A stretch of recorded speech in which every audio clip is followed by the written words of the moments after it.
I'd like to share some thoughts on data analytics from a flower model perspective. Now, the flower model is a ubiquitous pattern of sustainable progress, and it's represented by the journey that a seed makes in becoming a flower. So in this journey, there are three phases.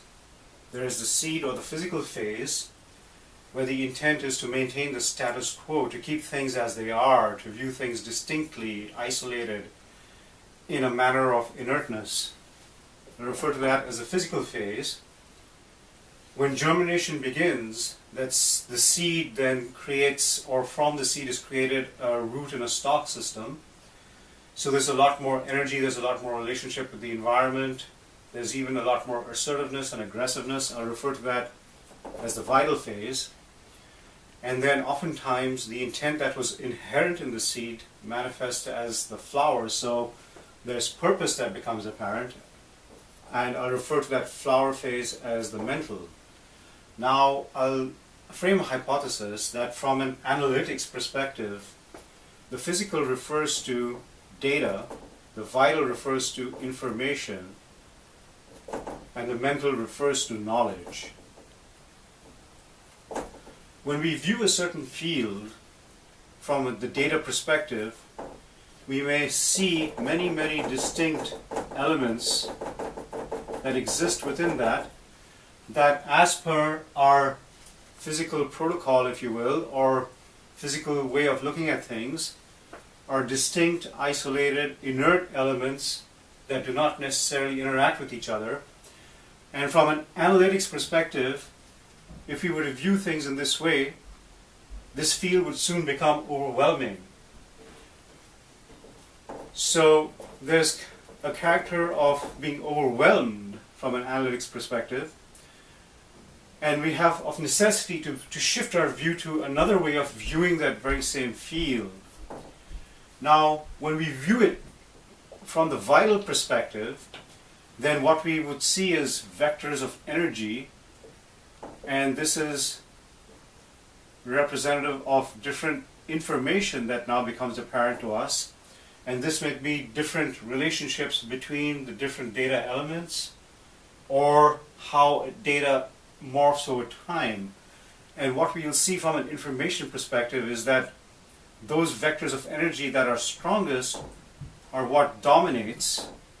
So there's a certain relationship, there may be a certain question that we have that gives a vector more energy than others, or there may be a certain reaction that we have that gives a vector more energy than others. So from an information perspective, what really the problem that exists from seeing things in this perspective or performing analytics from this perspective is that we may have irrelevant information or an irrelevant state of analysis where we have contradiction, where we have paradoxes, because things point in different directions. Now, to overcome this problem of irrelevance or of irrationality, we can adopt a mental view or a purpose-driven view. And so, assuming that we have some underlying purpose or goal that we are trying to address, then from this perspective, what we'll see is that the various vectors of information begin to rearrange themselves, or can rearrange themselves, to align with the purpose that we have, so that at the end of the day, from an analytics perspective, this is most fruitful. So what we see here is that in order to overcome the problem of being overwhelmed, we have of necessity to shift to information, to an information perspective, on an energetic perspective. And then in order to address this problem of irrelevance, we have of necessity to shift to this mental or purpose-driven perspective, which gives us a truer knowledge. Now, the paradox or the problem here is that if we view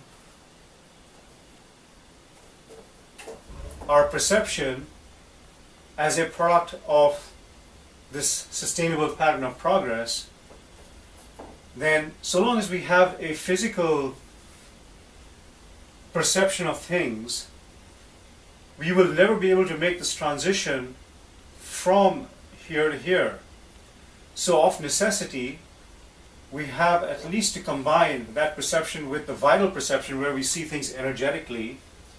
And when we're able to do this, then we can make the transition from the first phase to the second phase. Similarly, in order to make the transition from here to here, we of necessity must adopt a different kind of a perception. And in the absence of this, we will never be able to cross this barrier.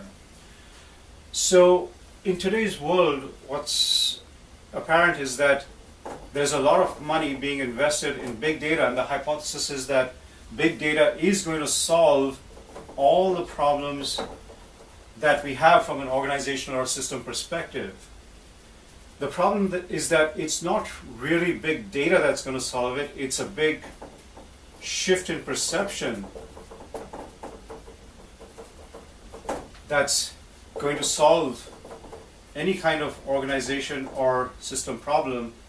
And that shift in perception is characterized by this ubiquitous pattern of sustainable progress that even has to inform how we perform our analytics.